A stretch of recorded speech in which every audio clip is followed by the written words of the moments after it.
My name is Elizabeth Wathut. I am a Kenyan environmentalist and a climate activist, and I am a strong believer of our human capacity to care deeply and to act collectively to create a world where people and our planet thrive.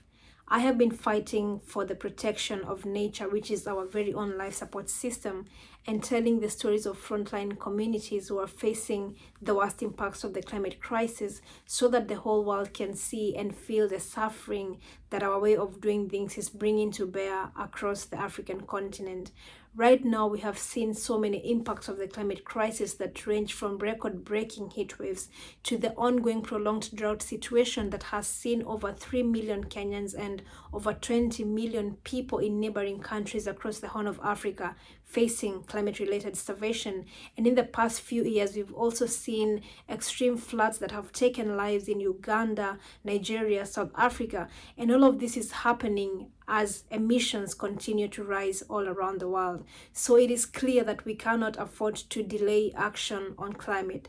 We have to make sure that we drastically cut emissions, and this means that we can no longer continue to invest in fossil fuels.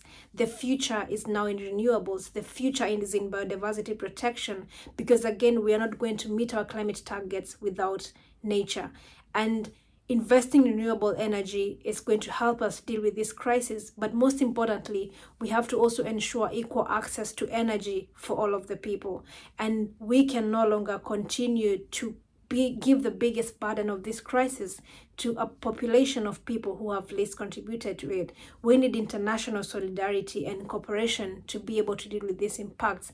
And most importantly, we will need everyone to be able to solve this crisis. So it's upon every individual, every government, every corporation, every person all around the world to step up and fight for nature's protection and fight for the people. And also, we need to also continue holding our leaders to account, because most of these solutions are still laying in commitments and pledges that have been made and not met. And we have to make sure that we turn things around and do what science says we must do to turn these things around.